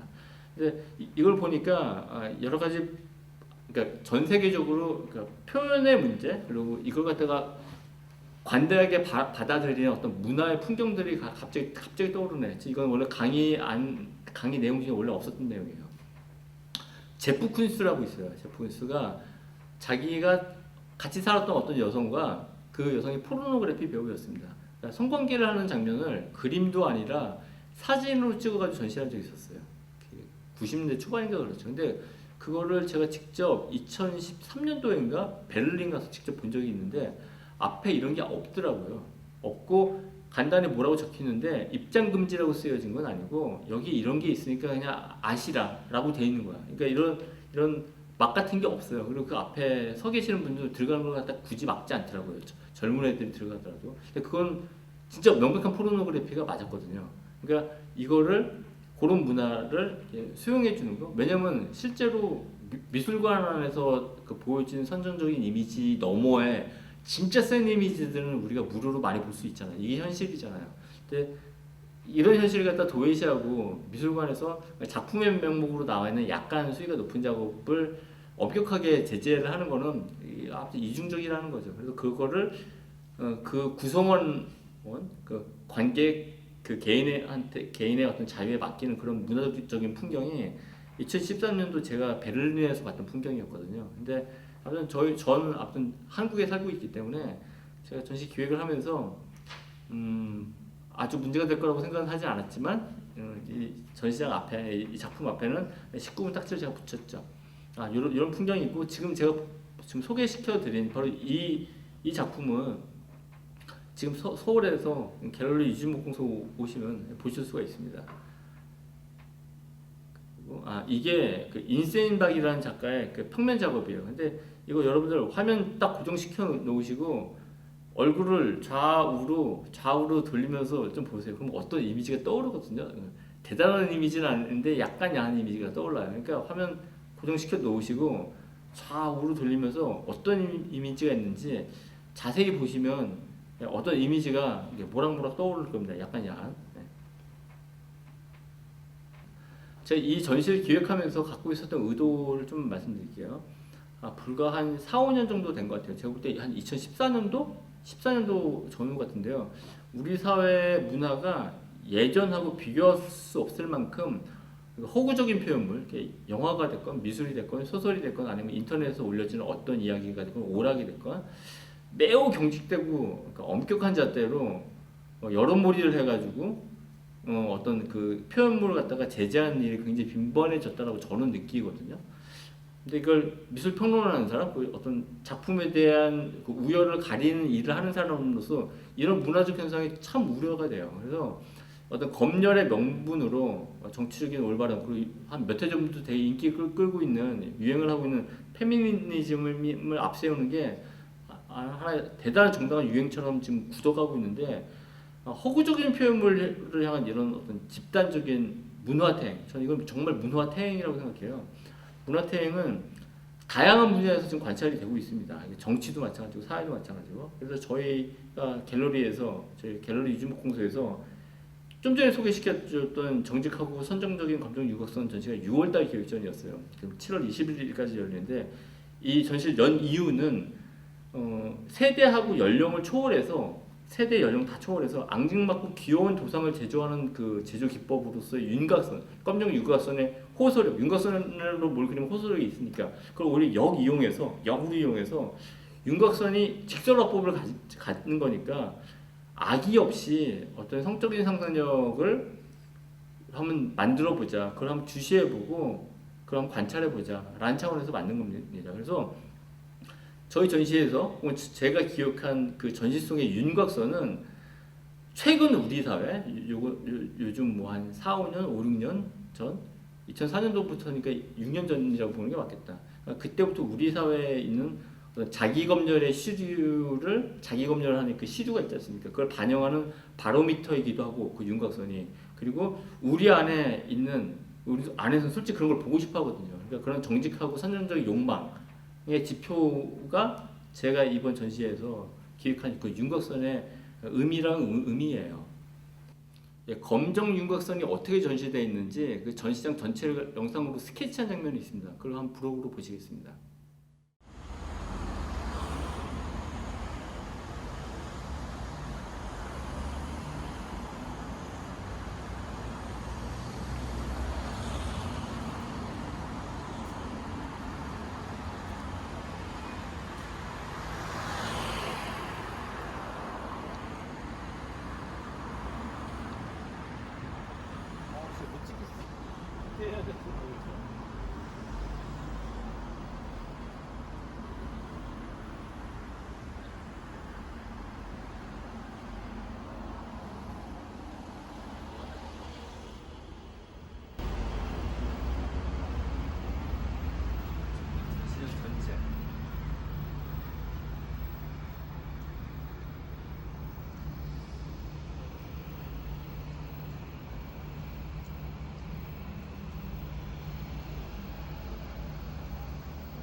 처음에 강연 그 대제목을 보여드리면서 부록으로 조영남 사건, 조영남 대작 사건에 대한 대법원 무죄 판결을 비평가로서 어떻게 볼 것인가에 대해서 부록으로 다루겠다고 말씀드렸죠. 그거에 대해서 말씀을 드리고 마무리를 하려고 제가 합니다. 이 사건이 터졌을 때가 여러분들 기억도 잘 못하시죠? 지금 이게 2020년도 6월 25일 날 대법원에서 무죄 확정 판결이 났어요. 그러니까 조영남한테는 죄가 없다. 이게 대법원의 판단이에요. 근데 이 사건이 터졌던 거는 2016년도 5월 17일입니다. 그때 제가 KBS로부터 연락을 받았거든요. 이러이러한 일이 터졌는데 이거에 대한 의견을 말해달라. 여러분들이 지금 이 영상 보면서 이게 부록으로 조영남 사건에 대해서 다룬다라고 하니 어떤 기대감을 갖고 이 영상을 기다렸을지도 모르겠다는 생각도 또 들어요.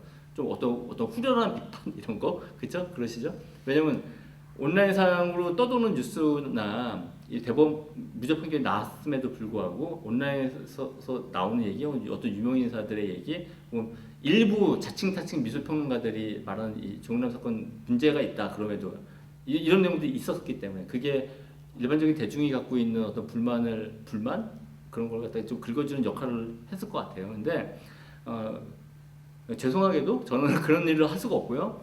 저는 그 조영남 사건이 터졌을 때 이 사람한테 죄가 없다라고 주장했던 평론가 딱 2명 있었는데 그 중에 한 명이 접니다. 그리고 제가 처음으로 그런 주장을 했어요. 5월 17일 날, 2016년도 5월 17일 날 좀 말씀드리죠. 왜냐면 KBS에서 저한테 연락이 왔어요. 연락이 와서 조영남 씨가 조수를 통해서 그림의 대부분을 그렸다. 이거 문제가 있으니까 이거에 대해서 인터뷰해달라고 요청이 와서 저는 이렇게 얘기했죠.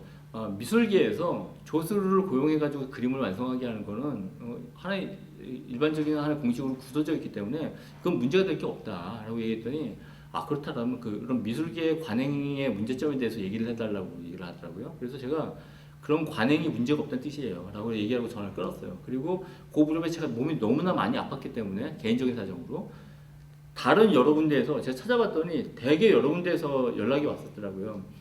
KBS 4시 뉴스 집중, SBS 모닝 와이드, MBC 리얼 스토리 눈, TV조선 강적들, 경향신문, 허핑턴 포스트, 우먼 센스라는 여성 잡지까지 지금 쭉 말씀드렸던 대중매체가 다 그 무렵에 2016년도 5월 17일 전후에 이후죠. 그 사건이 2017년도 터졌으니까 저한테 이거의 문제점 혹은 이거에 대해서 어떻게 생각하는지 말해달라고 요청을 했는데 저는 이 중에 딱 하나만 승낙을 했습니다. MBC의 리얼 스토리 눈인가? 거기 나가서 당연히 저는 그러니까 조영남 씨가 죄가 없다라고 저는 그런 취지로 말씀을 드리고 끝났어요. 제가 이거에 대해서 어찌됐건 대법원에서 무죄 판결이 나왔기 때문에 그 이후에 대한 후일담에 대해서 좀 말씀을 드릴까 해요. 조영남 씨가 1심에서 유죄가 나왔습니다. 그죠? 1심에서 유죄 판결을 받았죠. 그래서 그때가 2017년도 10월인가 그래요. 2016년도 5월 달에 그 사건이 터지고 법정으로 가서 그래서 2017년도 10월 달인가 1심이 나왔는데 1심에서 유죄가 나왔죠. 근데 여러분들이 많이들 오해하고 계신 게 있어요. 그러니까 조영남 씨 사건 같은 경우는 아주 큰 오해에서 비롯된 그러니까 공통적인 오해에서 비롯된 그 공분이 한 사람을 법정에까지 세운 일이라고 저는 보는데 첫 번째가 대작 작가가 조수라는 사람이 말이 조수지 이 형동생 하는 사이예요. 이 송기창 화백이랑 이 조영남 씨가 이 송기창 화백이라는 사람도 나이가 많고 그래서 형동생 하는 사이로 저는 알고 있는데 이 사건, 이 사실 그러니까 자기가 그림을 많은 부분 그려줬다는 사실을 폭로했다라고들 많이들 알고 계세요. 전혀 아니죠. 전혀 아니죠. 어떤 기자랑 얘기하다가 이거 내가 좀 많이 해주고 막 이런 얘기를 했는데 이게 대서특필이 된 거예요. 그래서 이분이 그때 이후 두문불출하고 울고 기자회견도 어떤 미술 잡지랑 하고 이 일로 인해서 인생이 망가졌다 자기 인생이. 그리고 심지어 대법원 판결 나오기 전으로도 제가 듣기로는 조영남 씨한테 일자리 좀 달라라고 연락을 한. 왜냐면 일거리가 떨어졌기 때문에. 그리고 그림 점당 몇만 원이다 그건 언론 보도고 실제로는 꼭 그렇지가 않습니다. 실제로는 꼭 그렇지 않아요. 그걸 설령 그걸 사실로 하더라도 예를 들어서 점당 10만 원으로 쳐주는 건 좀 너무 좀 심하긴 하잖아요. 근데 그거는 두 사람이 해결해야 될 문제지 법정에 나와서 그 가격을 조정해 줄 문제가 아니에요. 그리고 가장 큰 두 번째 오해. 이분이 그 법정에 선 이유가 조수를 쓴 사실, 그림을 조수에게 그리게 했다라는 것 때문에 그 법정으로 가고 비난을 받았다라고들 믿고 계시죠? 그렇죠? 아니거든요, 전혀 그게 아니에요. 그거는 법적으로 문제가 전혀 안 됩니다. 근데 이분이 그러니까 이게 조영남 씨가 문제가 됐던 거는 조수를 고용했다는 그 사실을 그림 구매자한테 알리지 않았다. 이게 사기가 될 수가 있다. 기망행위다라는 게 문제가 됐던 거예요. 근데 이건 정말 문제가 안 되거든요. 왜냐면 그림을 그린 사람이 자기가 그게 공장형 미술가, 그러니까 조수를 100명 거느린 미술가가 있어요. 우리나라는 없지만 제프 쿤스나 무라카미 다카시나 데미안 허스트 같이 외국의 공장형 미술가들, 그러니까 공장을 갖고 있죠 이분들은. 그리고 조수들, 그러니까 그림을 그리거나 조각을 만들어주는 어시스턴트라고 보통 부르는데 이분들이 한 100명 정도가 있고 이 100명을 거느린 매니저가 또 따로 있죠. 그러니까 그것처럼 숨길래야 숨길 수 없는 정도의 사람이라면 조수가 있다는 사실이 알려지죠. 그 오픈 스튜디오도 심지어 하고 사람들 불러다가 이렇게 보여주고 그럼 사람들이 그림 그리고 있고 그 조수들이. 근데 이렇게 한 명의 화가가 되긴 조각가가 조수, 선후배 관계건 사제지간이건 불러다가 그림을 그린 거에 대한 내막은 그 스튜디오 안에 있는 사람 말고는 전혀 모릅니다. 전혀 몰라요. 그리고 이거는 진짜 하나의 튼튼한 관행으로 묶여 있어요. 근데 그렇기 때문에 지금 많은 분들이 분노하고 계시는 거, 그러니까 이게 남한테 그림을 시켜가지고 그림을 완성했다라는 사실 자체는 미술계에서 약간 불문율로 돼 있어요. 어떤 분들은 혹은 1심 재판에서는 자기가 좀 더 자기가 못하는 그림을 그리는 실력을 갖고 있는 사람을 갖고 와서 화투를 그리겠다. 이게 문제가 된다고 얘기를 하는데 이건 미술에 대한 정말로 큰 무지가 남은 그 판결이라고 저는 봐요. 왜냐면 사람들을 불러서 공동 작업을 시킬 때는 자기보다 잘하는 어떤 요소를 갖고 있는 사람을 갖고 와서 자기의 작품의 완성도를 높이는 것이지, 자기보다 못한 사람이 있다면 그 사람을 조수를 왜 부릅니까? 그러면 안 되죠. 그래서 제가 첫 번째 이 사람을 두두라는 글을 쓴 게 그 해 2016년도 5월달에 터졌으니까 5월 말에 미술 잡지랑 허핑턴 포스트라는 그 매체에다가 동시에 기고했어요. 그때 제가 비교로 했던 게, 또 이 얘기 들으면 또 여러분 또 버럭하실 것 같은데, 여러 체인점들이 있습니다. 음식점 체인점들이 있어요. 그래서 어떤 본점을 딱 냈는데 얘가 장사 너무나 잘 돼가지고 여러 군데를 냈어요. 여러 개를 냈어요. 그러면 그 여러 지점들에서 혹은 여러 본점에서 이걸 맨 처음에 고안했던 사람은 이걸 갖다 발언했던 사람은 약간 매뉴얼 정도는 줄지 몰라도 각 분야에, 예를 들어서 무슨 어떤 뭘 조리를 좀 잘하는 사람, 양념 잘 만드는 사람은 따로 고용을 할 거란 말이에요. 그래서 맛을 업그레이드 시키게 돼 있습니다. 하지만 이거의 브랜드는 이 사람 이름의 브랜드로 그냥 가는 거예요. 헤어드레서도 마찬가지고요. 어떤 꽤 유명한 헤어드레서의 이름을 딴 지점이 전국에 있잖아요. 그럼 이 사람이 거기 가서 머리 잘라줍니까? 이 사람이 한테 사사받은 제자가 운영하는 거예요? 아니거든요. 그냥 그 브랜드를 갖다 가져가는 거지. 근데 그건 우리가 알아서 속아주면서, 미술에 대해서는 이거 굉장히 엄격하세요. 근데 미술도 작품의 완성도를 갖다 높이기 위해서는 미술 작품이 완성되는 데는 여러 가지 그 테크닉이 필요합니다. 그 작업이 복잡할 경우 더더군다나 그 사람들을 불러다가 하는 거예요. 여러분들 이 영상을 보신 분들은 미술에 좀 관심이 있는 분들이라고 저는 생각을 해요. 그 데미안 허스트라고 아시죠? 데미안 허스트라고 영국에서 상어 한 마리를 욕조 같은 데 집어넣은 다음에 포르말데히드 집어넣어서 미술 작품이라고 내놔가지고 되게 유명해진 사람 있잖아요. 그 욕조 안에다 포르말데히드 썩지 않는 거 그 집어넣고 상어 집어넣은 그 작품이 지금 있습니까? 네, 지금 있죠. 지금 있어요. 근데 그 작품이 처음에 냈을 때 화제가 됐던 그 상어입니까? 아니거든요. 왜 아니겠어요? 이 사람이 포르말데히드라든지 이 상어 이거에 대한 지식이 없을 때 그걸 만들어서 얘가 상했습니다. 이 상어가 상해서 얘를 버렸어요. 버린 다음에 더 나은 지식을 갖고 있는 사람들 갖다가 동원을 해서 포르말데히드의 어떤 그 보존 혹은 어떤 상어, 좀 더 나은 상어를 훨씬 더 전문가들 불러가지고 더 새 작품을 만들었습니다. 그럼 이거는 원래 작업이 그러니까 폐기가 됐기 때문에 이 작업은 오리지널이 아니겠네요. 근데 그렇게 생각은 우리가 안 하거든요, 미술계에서. 그러니까 어느 꽤 유능한 어떤 미술가, 어떤 지위에 자기의 브랜드를 갖게 되는 그 미술가는 그거를 작품이 잘 되도록 그러니까 조종해주고 최종적으로 승인해주는 사람일 가능성이 더 높아요. 여러분들 머릿속에 있는 머리끝부터 발끝까지 작가가 모든 걸 다 만드는 천재적인 일인이 아닙니다. 진짜 아니에요. 이 말 계속 들으시면서도 계속 열받으실 분들이 많으실 걸 아는데 이게 미술계에서 솔직한 현실이고 전 이런 현실, 이런 관행은 유지될 수밖에 없고 유지되어도 된다고 생각을 하는 거예요. 근데 이 대법원 판결 나온 다음에 자칭 전문가들 몇몇 사람들이 이 사람이 대가도 아닌데 라든지 하지만 작품은 솔직히 별로다라든지 이런 말로 또 흠집 잡으려고 하는데 그건 그거고 이건 이거죠. 그러니까 이 사람이 싫다라고 해서 전 조은남 씨가 싫습니다. 개인적으로는 별로라고 생각한다고요. 근데 이 사람이 그런 싫은 면모 때문에 평소에 싫은 감정 때문에 혹은 이 사람의 작품이 아주 뛰어나지 못했다고 해서 무려 4년 이상 공적인 활동을 전혀 못하게 만들고 법정에 서게 만들고 막 공개적인 망신을 주고 그런 일에 공동체가 가담하면 되겠어요? 그건 그거 이건 이건데.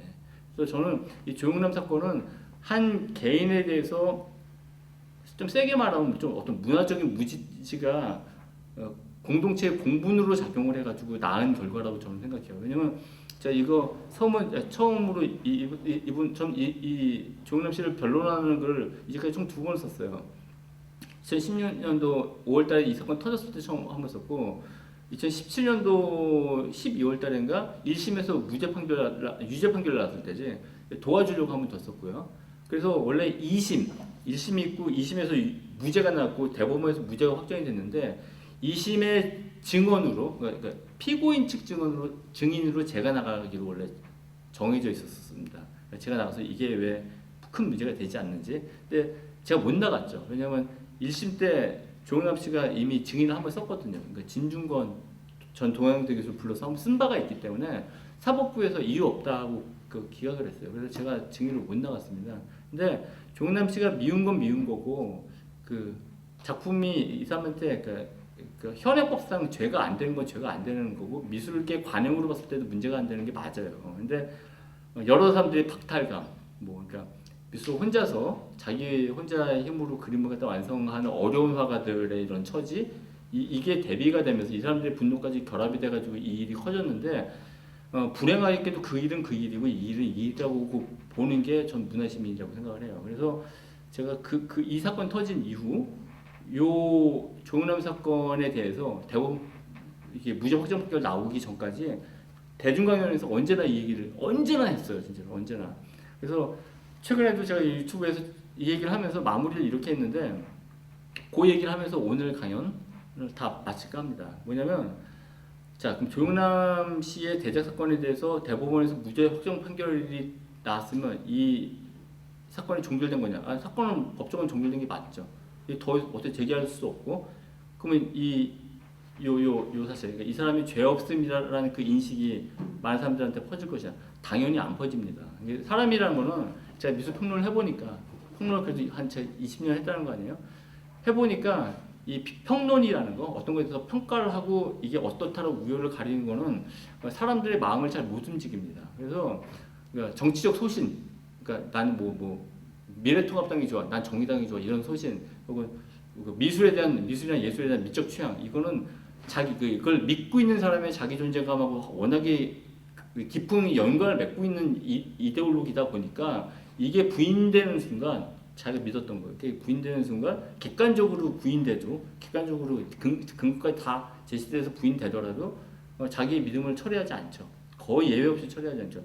대법원 확정 판결로 인해서 이 사람을 강경하게 비난했던 사람들이 수그러들까? 절대 수그러들지 않죠. 더 이 사람 또 빈틈들 갖다 많이 찝어내가지고 더 공격하게 분명하고 그런 현상이 지금 벌어지고 있습니다. 이 사람이 대가가 아니라는 둥 이런저런 비방을 하는데 조은남 씨가 싫으면 싫다라고 얘기하는 게 더 맞고 그게 어떤 소신으로 인해서 흔들리지 않는 그런 게 있더라라는 얘기고 마무리가 좀 이상해졌는데 다시 한번 좀 정리하면 미적 소신이나 정치적 신념은 비평 혹은 어떤 객관적인 근거로 인해서 흔들리지 않는다는 걸 제가 너무나 잘 알고 이 강연 방송을 부록으로 집어넣는 게 약간 위험하다고도 생각해요. 심지어 이걸 또 싫어하시는 분들은 또 버럭하실 테니까 그걸 감안하더라도 이런 객관적인 사실을 받아들이는 것, 이런 관행이 실제 이게 전문 분야이기 때문에 비전문가들은 이런 사실 잘 모르거든요. 전문 분야에서 이게 괜찮은 관행으로 사실은 유지되어 왔던 거예요. 이게 이 사람을 그러니까 예를 들어서 이 사람을 유죄 판결을 내렸다고 칩시다. 그러면 조서를 고용해서 더 나은 그림을 만드는 관행이 사라지냐? 절대 안 사라지죠. 그건 그 탄탄하게 있는 건데 그게 사라져서도 안 되고. 그래서 제가 드리고 싶은 말씀은 여러분들 소신이 어떻건 간에 그런 어떤 객관적인 흐름, 진짜 어떤 대법원 무죄 확정 판결이 어떻건 간에 이 사람이 법적으로 진짜 문제가 됐는지 여부를 갖다 한번 좀 더 되돌아봐서 이 사람에 대한 사적인 감정과 무관하게 바라볼 필요가 있고, 그런 태도가 바로 이런 강연들도 사실 문화 선진국 그 어떤 시민이 되기 위한 강연일 텐데, 문화적인 시민이 되기 위한 좀 그 첫 번째 발걸음이라고 저는 사실 생각을 해요. 그래서 위험하지만 지금 가장 핫 이슈였었던, 얼마 전까지 6월 25일 날이고 제가 지금 이걸 녹화하고 있는 이 시간이 지금 7월 초거든요. 가장 큰 이슈이기 때문에 저희 프로 영상에 집어넣습니다. 이로써 이 현대미술품 감상법에 대한 강의를 마치겠습니다. 감사합니다.